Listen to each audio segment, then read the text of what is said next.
I am now learning the Little Prelude and Fugue in A minor, and it's BWV 895.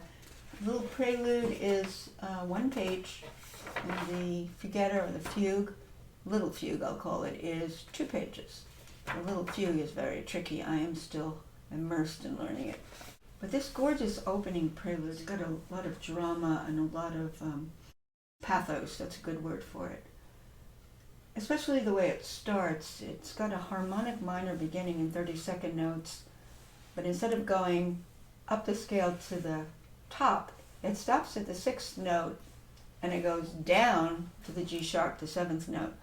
It would be like if I played the harmonic minor scale like this. You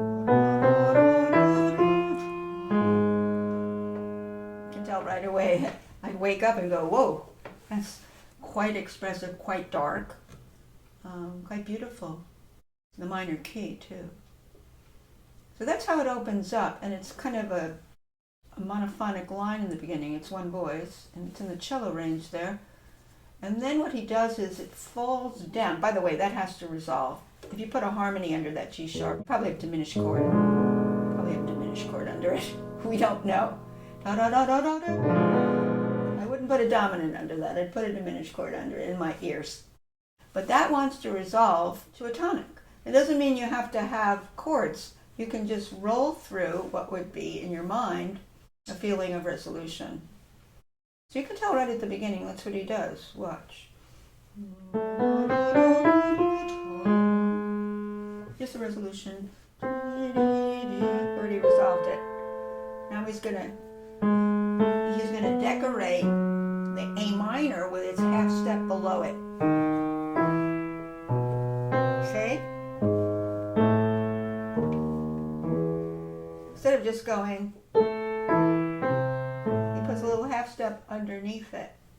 Each one of the elements of the A minor broken chord puts little half steps under it. So that's quite beautiful what he does coming down. So he's going up, drops to the G sharp, has a little bit of a resolution right away when he does this. We already hear that in our mind. It's very important to Bach to know what the underpinning harmonically is, even if you have one voice. So it's very interesting. How would I execute that? I would probably lean on these auxiliary neighbor notes that are half step below the elements of the A minor. I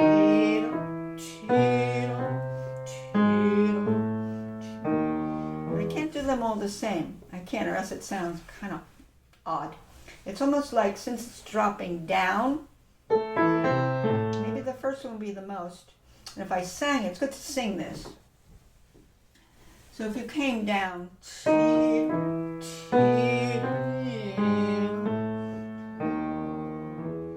might want to go in and out a little, but still leaning on that auxiliary note, the lower neighbor, the half step below. And these are why when you do phrasing, you have to figure out how you'd sing it, but also what harmony you're going through, that he has just with one line.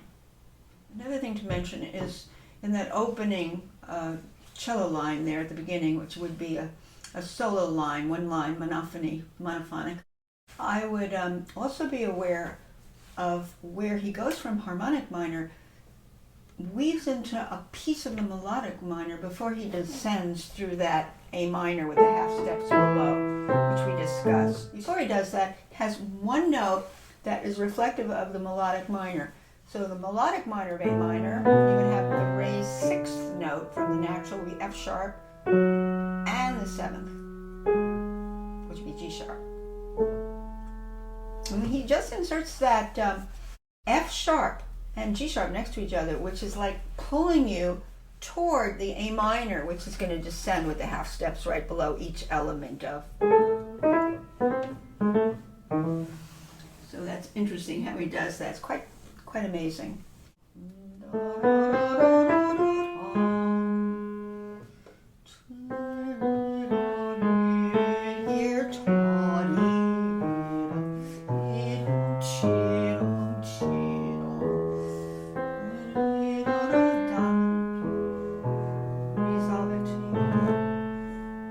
Little ornamentation.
a surprising Picardy third at the end. That's your Picardy third. Yeah, so I think what you have to be really aware of is where there are stem up upper voices, where there's middle voices, and then sometimes there's four voices, where there's a tenor and a bass. It builds up with the voices. And then when he comes back to the 30 seconds, it's again a monophonic line with just one line going across. That little, I would say that's a little transition to bring us to the end. I was thinking I might reconfigure or do more of the 30 seconds in the right hand. I've just been figuring out it would be flow more easily.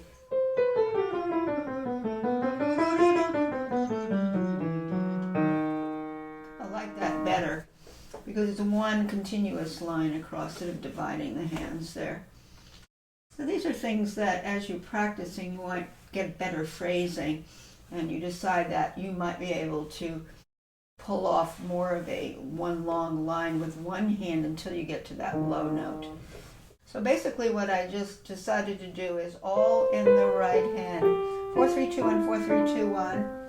Then I'm doing 2, 1, 2, 3, 1, 2, 3, 2, thumb, 3, 2, thumb, 3, 2, thumb, 2, 4. That really flows nicely, and then I could shape the 30 seconds to where I want to do the little curve around more easily.